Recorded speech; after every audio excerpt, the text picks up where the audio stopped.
name is Lorrie. Welcome to my channel. We are quilters. Today we are working on a block for a study in Scarlet. Welcome to Build a Block Wednesday. Today we are going to work on garden path. Let me take you over to the ironing surface and we will talk about the pieces that you need for a garden path.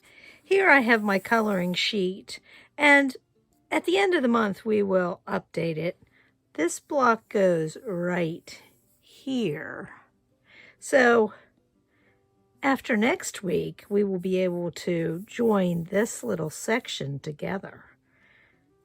This little section right there. So let's take a look at the parts and pieces. This block has a couple different ways you can cut it. For example, you can cut it so that you're doing your flying geese 4 at a time, or you are doing them as sew and flips. That is all in the printable pattern. It's based on what kind of scraps you have. I like the 4 at a time geese, and since I was cutting these out of some bigger scraps, you will see that that's what I chose to do. So this is for chapter 3, part 1. And if you listened to the chapter, you know that the setting of the story took place, some of it, in the garden. So we have background fabric that is the blue with a silver print. That's what I'm using. And according to this, I need 14 3-inch squares, or 10 and 4, which is 14, or I need a 5.5 and a 10 3-inch, and this is 2 4 at a time. I'm doing 2 4 at a times because I am doing this one with the sky. The goose is this color, and I'm also doing this one that the goose is this lovely ring, so that I need to do both those sets of flying geese. So there is my background set. And then for the path, and I have gravel, sand, question mark, question mark. I was thinking about like a nice wood tone, but it's chopped up, and so I was afraid it would show up. And this one, I've even poverty pieced it. I hate to say that, but I have done that. So I am using one 5.5-inch block, and I need 6 3-inch blocks of the path to make all those bits and pieces. And then the flower or plant fabric. Now I have these in just different colors here, but I had some great flower fabric that I could use to represent the garden. So for the middle, I have some flower I have some pink for 2 of those middle pieces. It says I need 8. So I have 6 other flowered pieces. And I did fussy cut them so they would be beautiful. And oh, these are the corner ones because they are all, there's 4 of them that are all the same for the corners. So I can face them outwards. So those are the corners, and those are the other 2 that go in the middle. And then these will get cut in half because they are these half square triangles, but it will be okay. There are 4 of these, and like I said, they will all be cut in half, and it will give a variety to the garden look.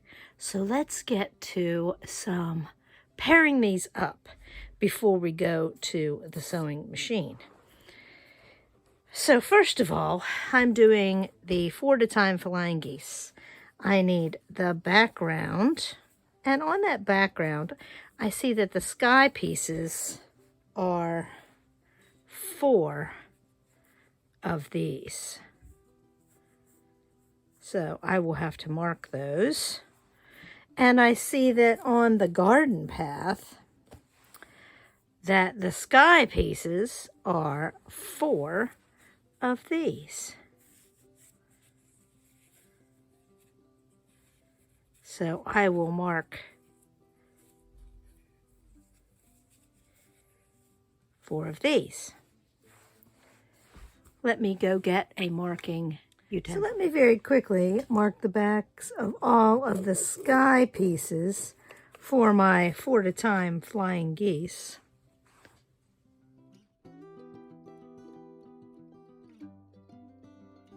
I am going to set up the 4 at a time flying geese and take them over and lay them in front of the machine. I like to set things up so that I can just sew. Now, I will pull that pin out because that is not completely straight, but it gets it in the general area.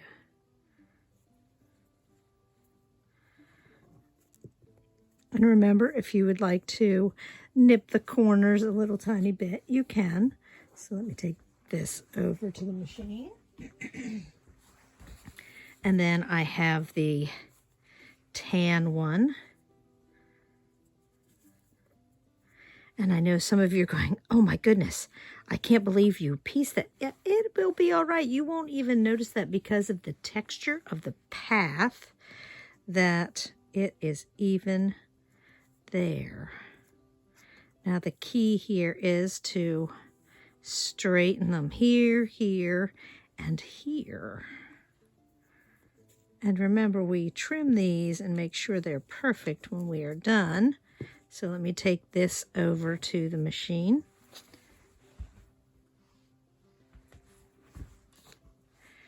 This is for the center with the flowers.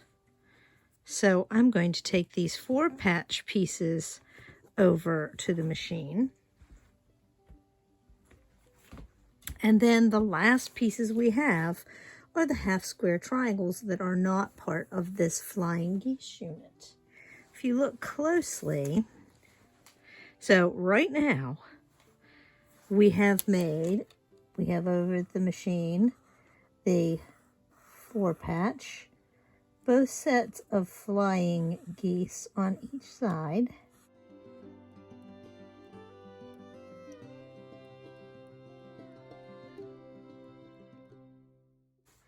And now we have these half square triangle units.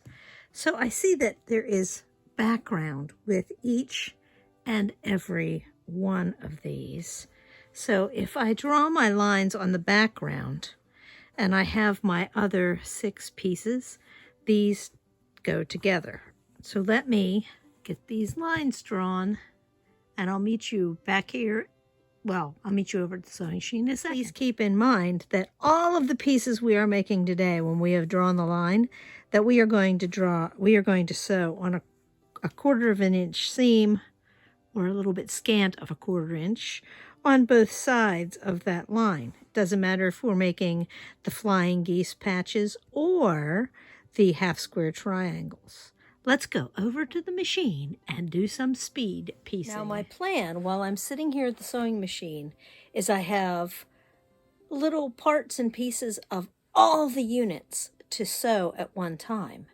So that is what I'm going to do. I am going to super speed sew, and you will see parts and pieces of those units going through the machine, and then we will come back and talk about those after we are trimming and we are ironing.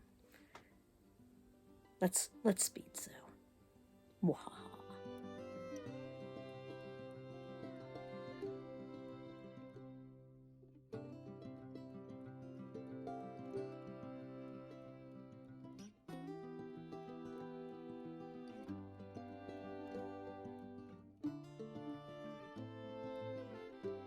So now I have 3 separate piles of pieces here. I have my 4 at a time flying geese ready to cut apart on the line. You can use your rotary cutter and ruler if you wish.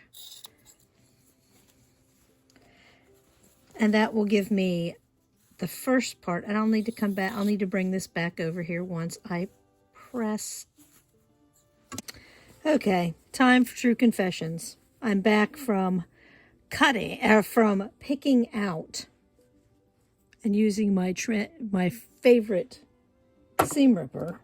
Well, seam rippers, favorite is not the right word. Anyway, I had the 5.5-inch square backwards, and I cut it part way, so then I had to deal with it. But now it is corrected, and it will all be fine. My dad says it's not how well you,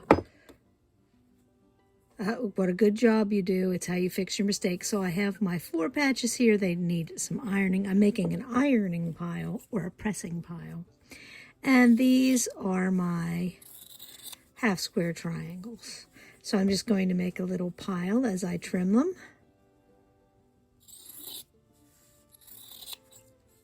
And then I will, or as I cut them apart, I should say. And then one of the tasks that I will have to do is to trim them to 2.5. But now I have sewn all the parts. I've started all of them. So I like to think as like assembly line, but I need to do the whole thing. Some people will just work on, let's say, all the flying geese first, and then all the half square triangles first. And that's okay. It's okay to do it that way. Do it however you need to assemble it. I am back from pressing, and I have 2 sets of pieces. I have the 4 patch to put through there,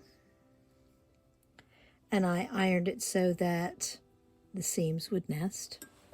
And I also have the 4 at a time flying geese.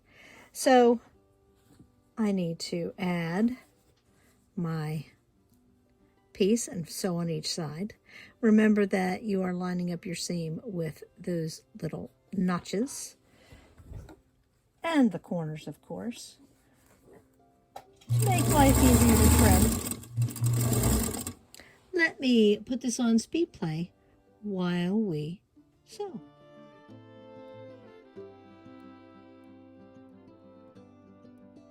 Time to cut apart the 4 at a time flying geese.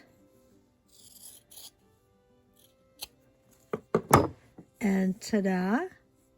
This will need trimmed to make sure it is absolutely perfect, but it's pretty close. So let's go back to pressing, and I'll be right back to do some trimming. Okay, I'm back here with all the pieces pressed to trim the flying geese. I'm using the Quilt in the Day ruler. You may have something else that is 2x4 that you are interested in using. You can use any kind of ruler. You just have to figure out how to use it. And to do the half square triangles, I have a fussy cut 2.5. Any ruler with a 45-degree line will work. Or if it has 2 corners, it doesn't even need a 45-degree line. So let's get to trimming. I will trim one of each before I put it on speed play. So to trim the geese, remember you need the 1/4 of an inch here is the most important part. And this ruler is set up just for that purpose. So I line it up nice and straight. Okay, good. There for a moment I was worried that it wasn't, that I had missed that, but I hadn't. So line it up, give it a good chop, and a spin, chop. I like to pull my little pieces to the side and make a pile.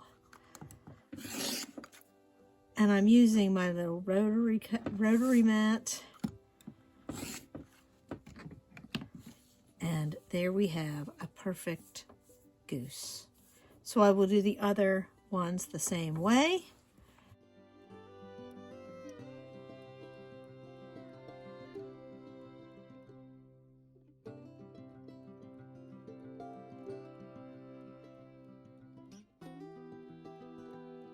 And now for all the lovely squares. I'm going to start the flower ones first because, and there's one specific one that I want to trim first. It's this one. Along the edge, it has this green. Now, I know I'm not trimming off much, but I have a little bit of play from side to side. And so that'll be in the seam allowance when all is said and done. And I knew that when I cut that 3-inch square. And see, this side just has because I moved it down. Ooh, look at those thin little pieces. So I do have some leeway with cutting off pieces here at the edge. Let me put it on speed for us.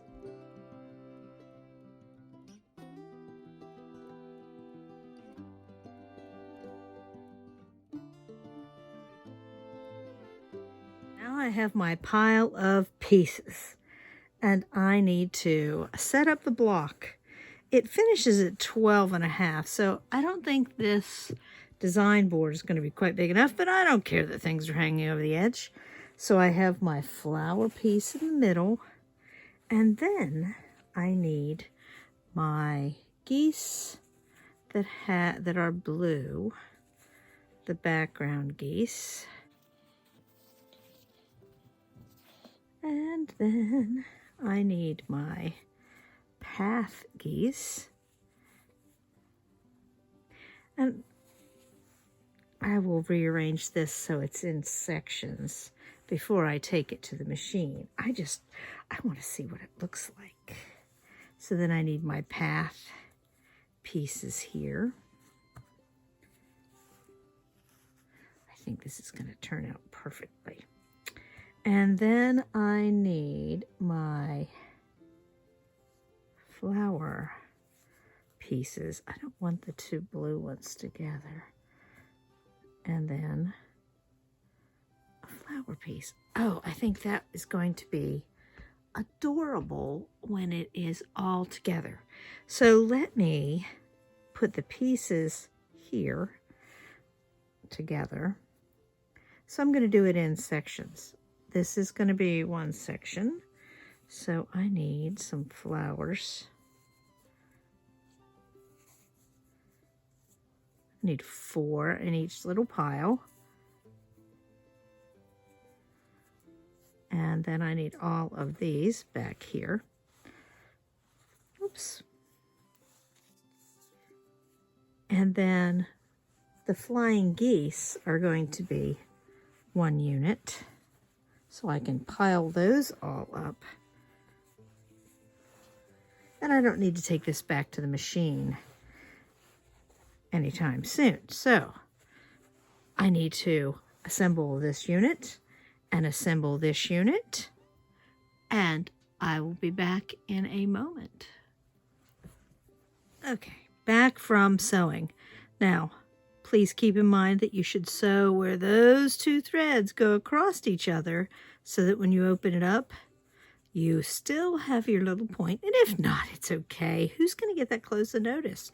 Keep in mind that there is a 1/4 of an inch here and a 1/4 of an inch here. So it looks kind of off, but it's not. It will be just fine. So I'm going to press these up toward the top goose and get those ready. And you know how I like to speed press. Let's seam first. Speed press.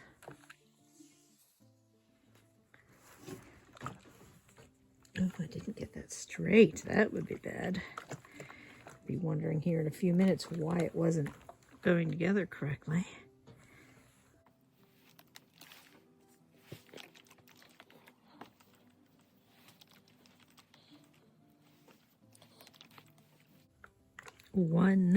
The geese units are done.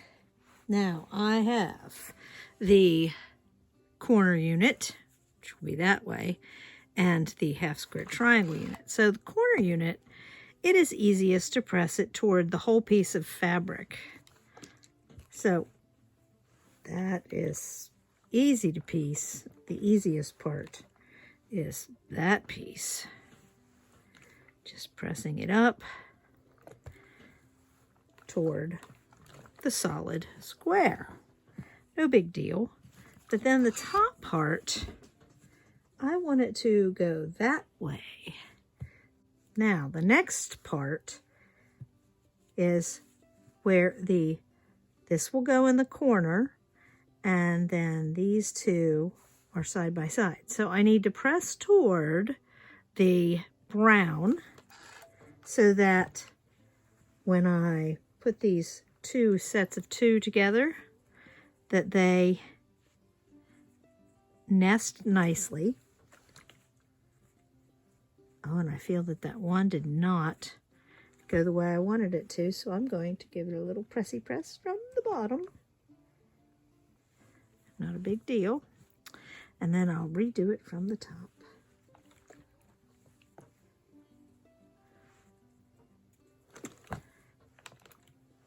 Give that a little warm up. I like pressing things in sets of 4s. Makes me happy when I can speed press this way.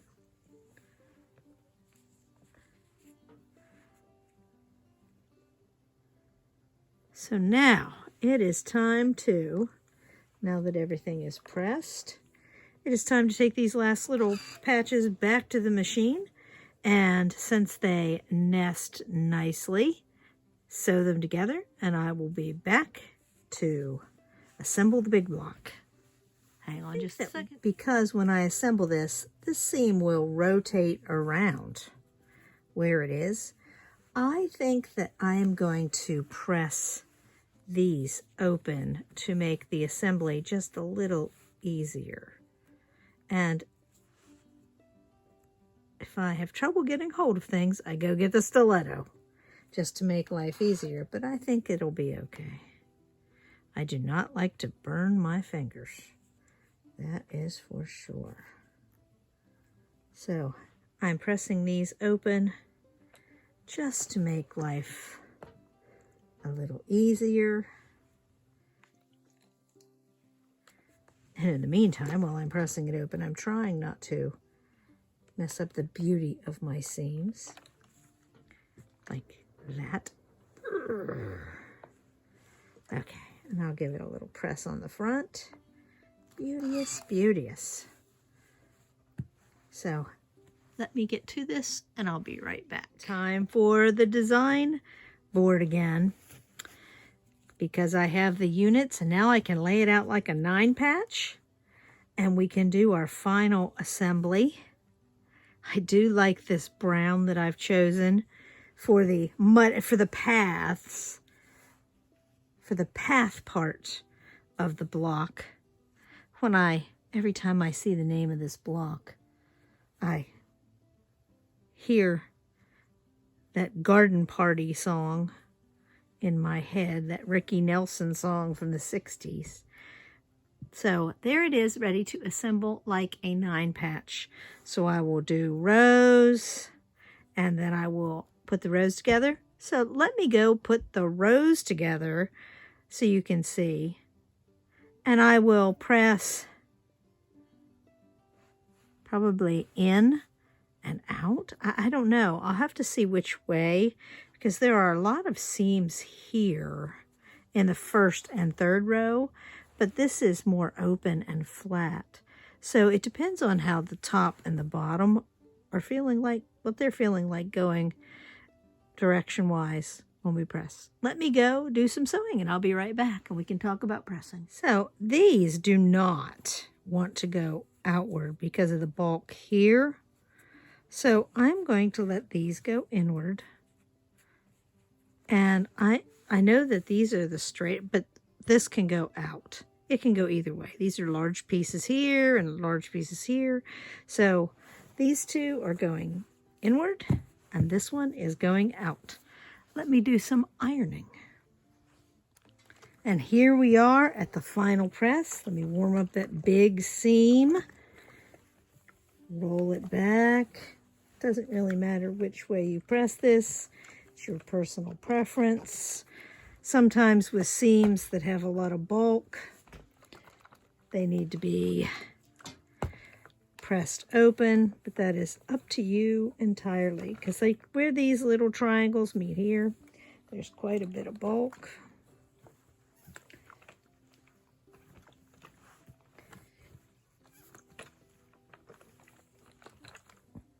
So it turned out pretty well. Not perfect. See the path a little crooked on the one spot, but I'm not going to point that out. I'm glad that I did the flying geese as 4 at a time. Otherwise, I would have had 16 more half square triangles to match up in various places here. But I am happy with how this garden path block turned out. I don't see any muddy footprints on this garden path like they talked about in the story. I read about to you in the story this week.